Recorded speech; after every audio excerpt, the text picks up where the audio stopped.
Hey guys, welcome to Let's Play Shadow Hearts Covenant. Last time we explored 2 more levels of the final dungeon, the Vessel.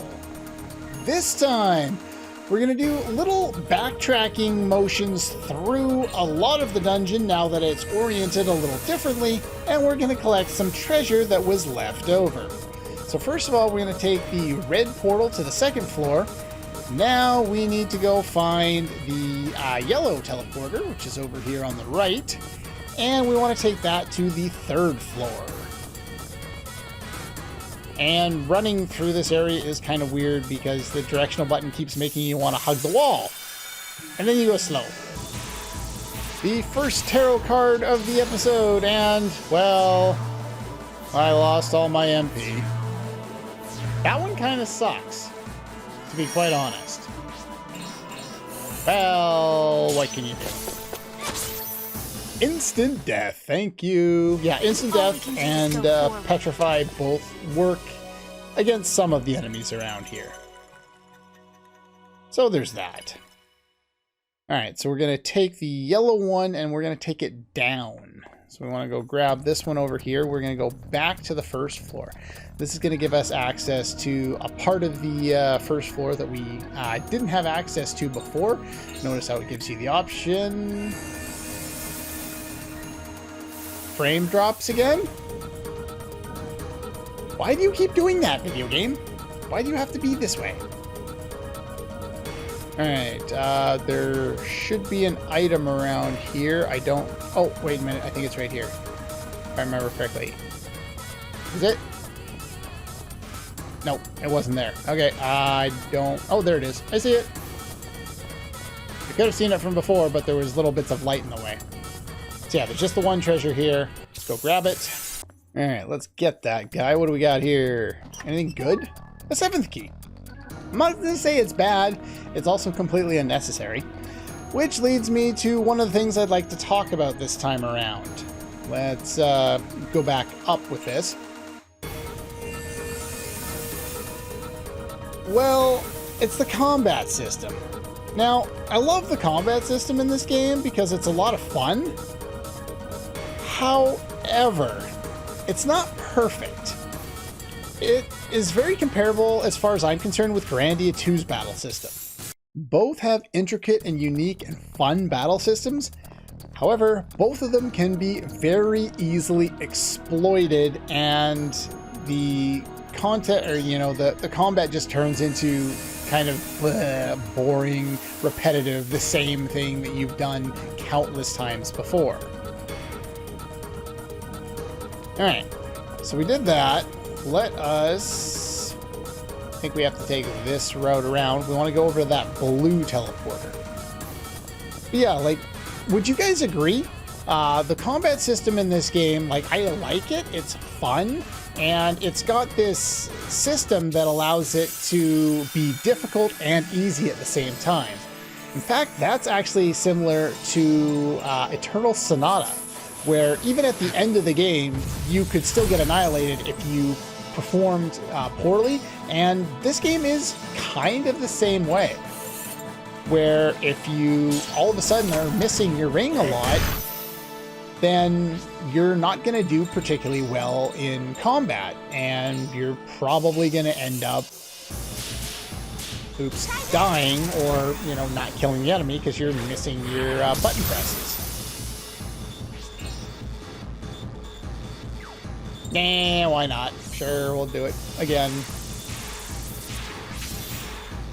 Indefensible effect on all enemies. Well, didn't know there was an option for indefensible. Okay, sure. If you say so, video game. I'm assuming that bypasses immunity? It's a guess. That might be really bad if that would be reversed onto me. But yeah, let's grab the blue one here.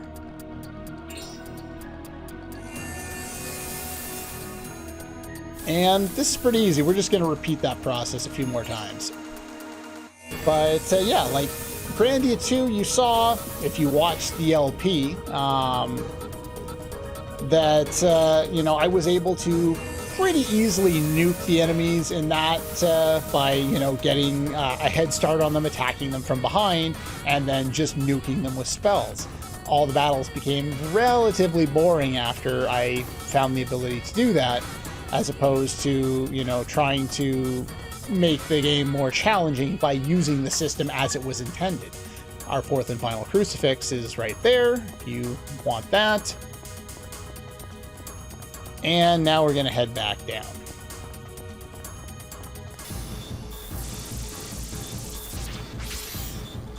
Oh boy, look at all the money I have now. I'm surprised how often that's come up in this playthrough. No instant death this time. I think you were immune to it, weren't you? Yeah, this guy does paralysis if you care.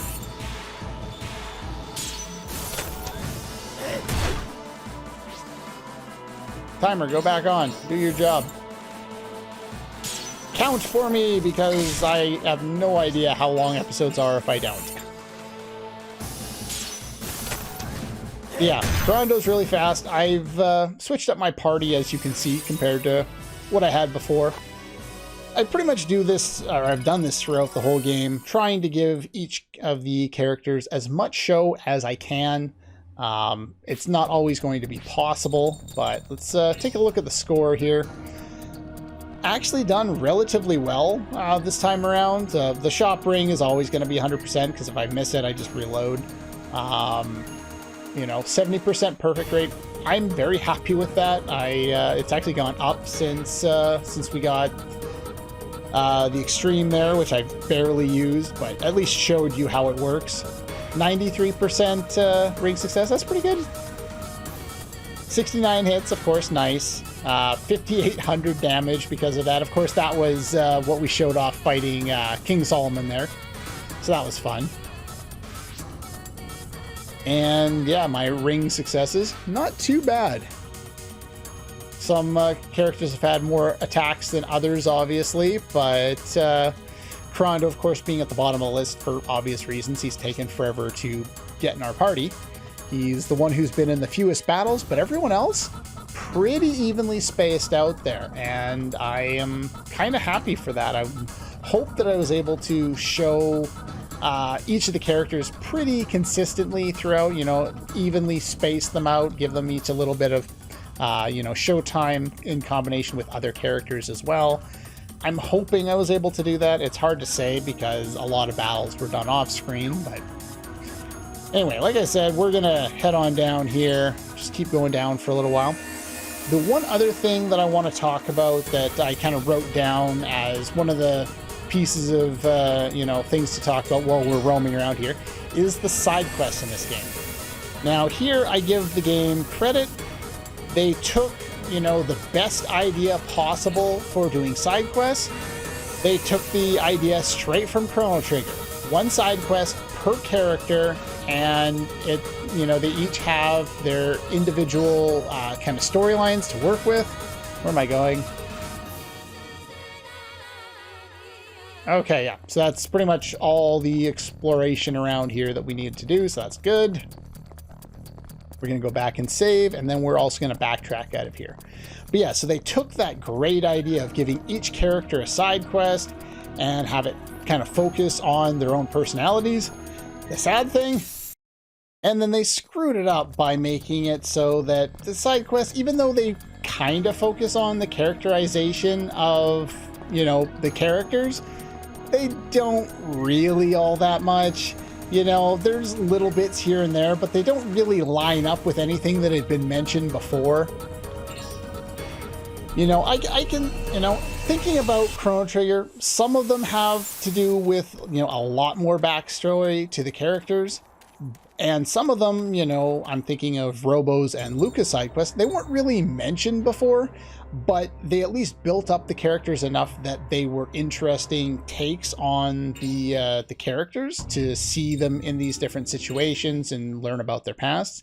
Here, we learn a little bit about Geppetto's past, and then it just kind of dies away without really doing anything about it. Perfect. It's great. Well, I guess it's a little more than I needed, but whatever. Either way. Get our last Ultra Belt. If you want to spend any money, you know, any of our 10 million, you can spend it on whatever you want. You know, pretty much anything is open to you if you so care to do it. I don't need to buy anything else. We've got all the things we could possibly need. But yeah, I just think that they did the, you know, the story relatively badly. Like, you know, with the side quests, some of them are better than others. Like, even though I hate Joachim's side quest, it at least is in line with everything that he did.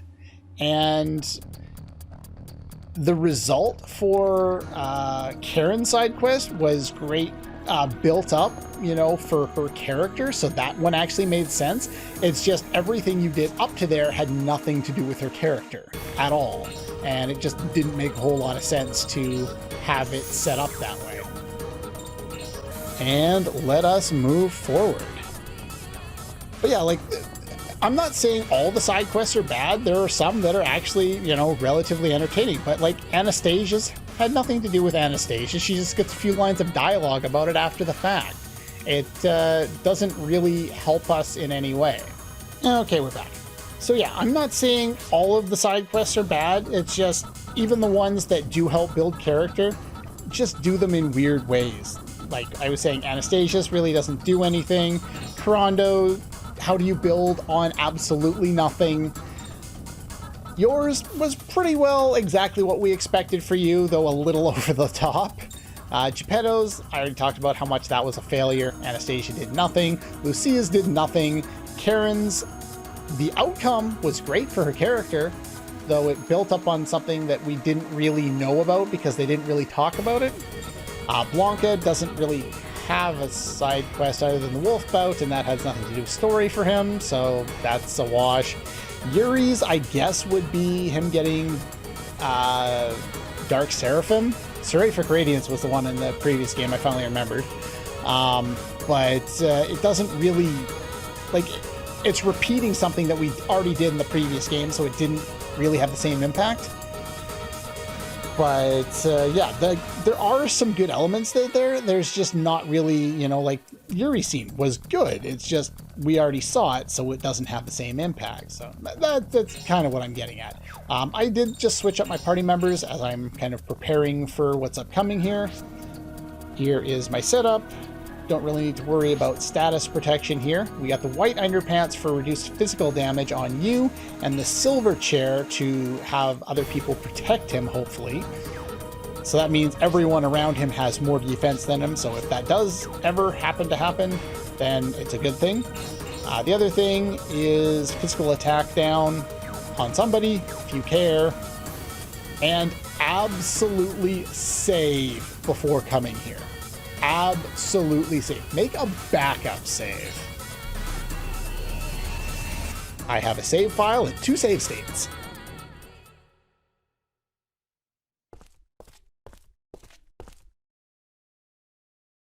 Won't be long now, huh?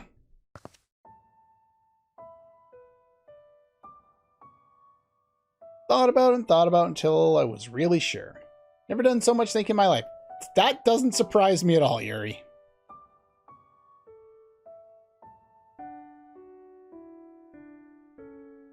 Never been one to reflect on myself much. Just live fast and hard. It's all I can manage. I want to thank you, Jean. You taught me the meaning of living, the meaning of happiness. Though she didn't do much other than just be a nice person to him. Like, she's here trying to help him out, but they don't really go into a lot of detail other than she's just trying to find his happiness and kind of, I guess, gives him a little nudge toward finding it. There's a lot of vagueness with regard to many aspects of this game. I guess they're trying to have you do more interpreting on your own instead of spelling things out. When it comes to like character backgrounds, I'd rather they spell it out a little more and then add the subtleties on after the fact. Anyway, what makes you happy? Happiness is... In the previous game, we had 2 endings. This time around, it comes down to this one decision. You don't need to do 16 other things. You don't need to play around with different timelines or anything like that. It waits all the way until the final dungeon, gives you 2 different choices, and that is what you get stuck with. There is a good ending and a bad ending, just like the previous game. The good ending is, well, I think we'll go for the good ending for the main story here, and then I'll show the bad ending in a bonus episode after the fact. By the way, I don't think there's anything left to show off other than the optional ending in a bonus episode. So in case anyone was wondering, that's the only bonus episode I have planned, unless you guys think of anything else that I could possibly do. I'm pretty sure I've done everything. Anyway, so yeah, the good ending is option 1. The bad ending is option 2. So we're going to go and get the good ending because it'll allow me to talk about more things in my review of the game. And yeah, there's just a whole lot more in this one when it comes to what I would talk about as opposed to the other one. You found out what your happiness was. Other people can't tell you what it is. You gotta decide. Alice was happy too. I won't worry about you anymore. Goodbye, Jean.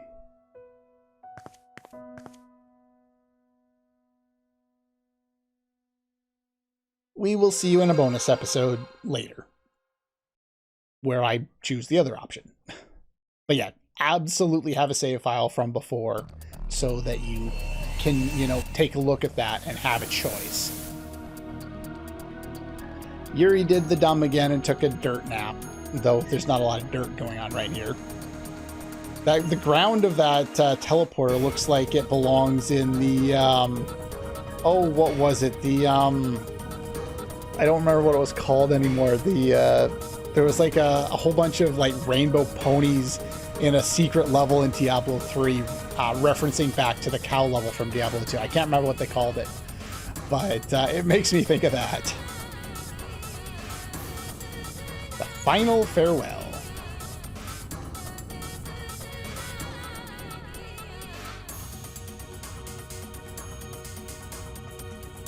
No regrets. Time to move forward.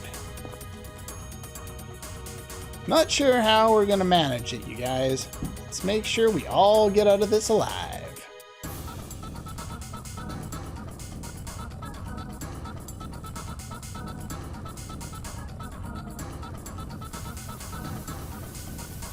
Alright, so there is the final save point. I wouldn't use it, to be quite honest.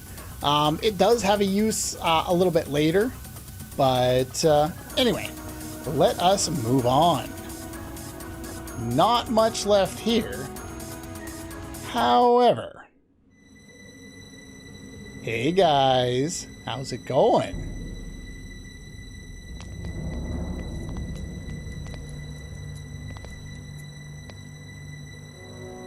Where's your master? Behind us, on the field of Takamagahara. I suppose you won't let us by. The mutant apes live and die along with the master. If you want to fight him, you'll have to get through us. No problem.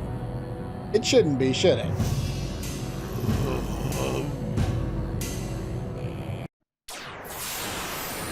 For boss time, where once again, show don't tell video game. If you look at their information there, it's also printed on the wiki. It'll show their bestiary entry, and it says they've fused with the power of the god of wind for Fuujin and the god of lightning for Raijin, respectively. They don't say anything about it, and it doesn't make any sense that all of a sudden they're fusing with gods. But okay, sure, you say so, video game.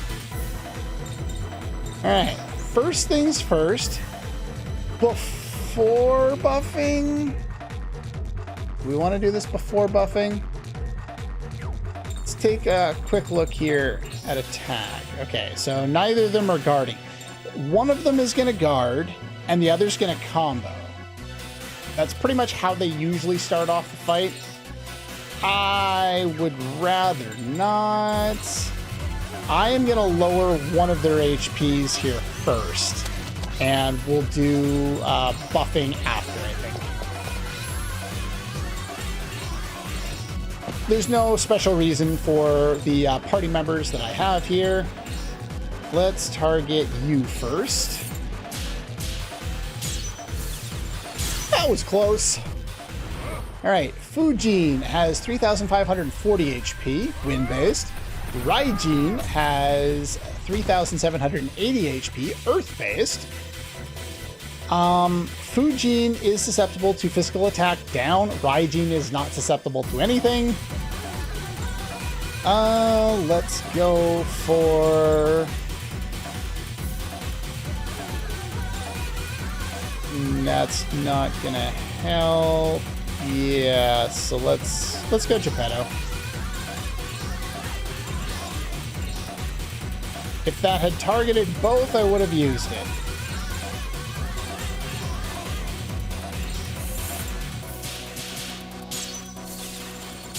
I almost missed that. I don't know why.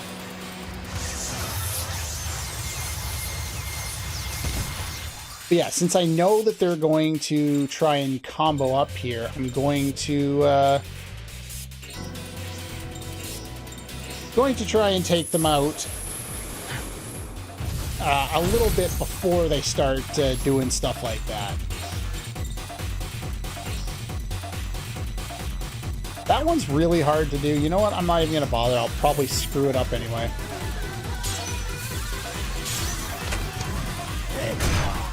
Alright, physical attack decrease. That's another good part of doing that ahead of time. Combo magic.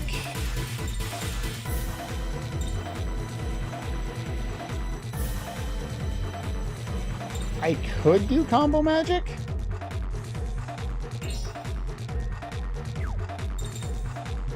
Actually, Earth would do better against you now, wouldn't it? Because you're wind-based. Well, there's that. Alright, so you see he guarded and the other guy comboed. So now they're both technically in resist defense. So now I'm going to set things up. Special damage, we'll set that up on... I don't really need to set it up on either of you. I'll probably set it up on you. I only do this because there's no point in him actually attacking this time. He's not going to get anything out of it. He'll just do crap. Okay. I missed by a mile. Would you stop having 16 turns? Jesus.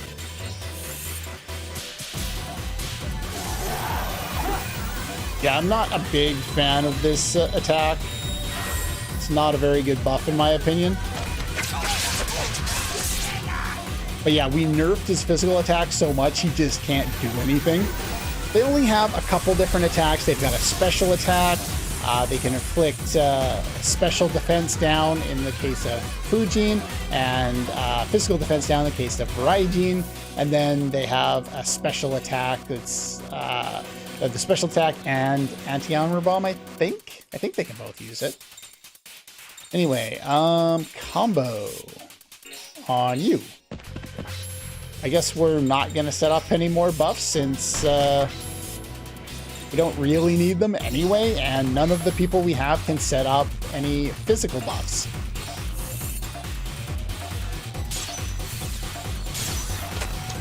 There we go. Geppetto.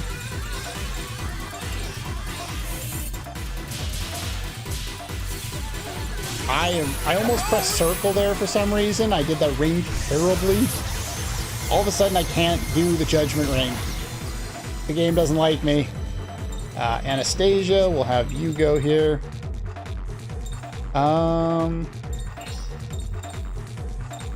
This time we'll just go for that, whatever.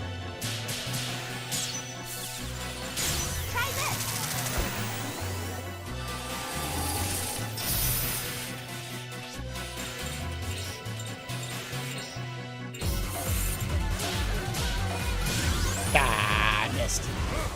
Oh well.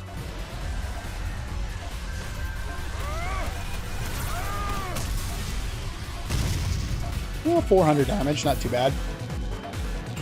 Alright, we'll get a couple of normal attacks off here with Kuranda, who's faster than everyone else. The one big upside to his fusion is it's so fast. His Heaven Quake attack is just too difficult for me to do for it to really be all that worth it. I don't have all healing here. I won't need it. We will set up a combo here. Should be able to almost take this guy down, if not completely take him down. It's kind of a joke boss, to be completely honest, other than the one bit that they do with guarding and comboing. They would probably continue to do it if you didn't take them out fast enough, but I've got no physical attack buffs, special attack buffs, or anything, and I am nuking them.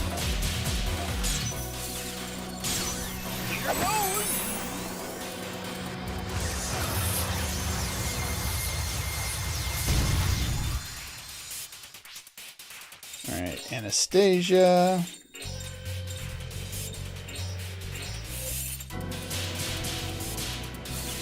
I pressed the button too soon.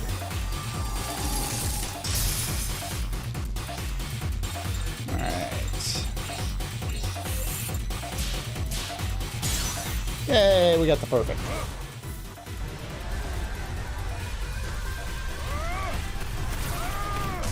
So yeah, I've spent the last couple episodes bitching about different things that I thought were done relatively poorly by the game.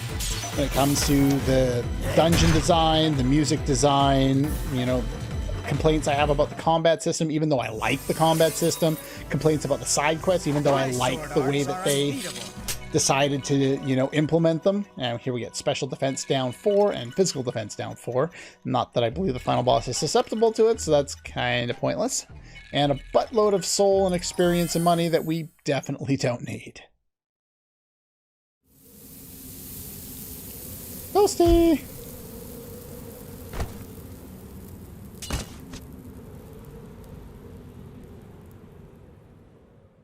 But at the same time, you know, I have all these complaints about them.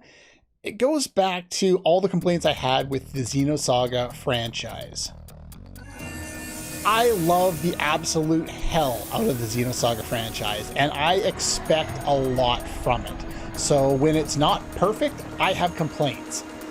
The first game in this franchise, the first Shadow Hearts game, also this is absolutely fantastic. Look at this. The first game was absolutely great. I forgot how much I enjoyed it when I went back and I did a Let's Play for it. This game was a lot more of a disappointment for me because it didn't live up to the hype. But the thing is, the hype was in my head because I remembered it being really good, even though I had some issues with how the plot and the, you know, how it kind of went with a lot of the thing, you know, in terms of, you know, plot holes they created from the previous game, especially with the whole, oh, what's his name? The Roger Bacon clone, Albert Simon. I had issues with him, you know, and his whole plot line that he had with Yuri there. But I expected a lot from this game, even though I didn't remember much of anything from it. And maybe it's my higher expectations that led me to have higher expectations than, you know, I would have otherwise had. But the first game's just really, really good, and I don't think this one quite lived up to it. Anyway, enough chattering on about that. Even though I said it earlier, this is the final save point in the area and the final save point in the game. Next time, final boss. That's all for this one. And I'll see you guys next time.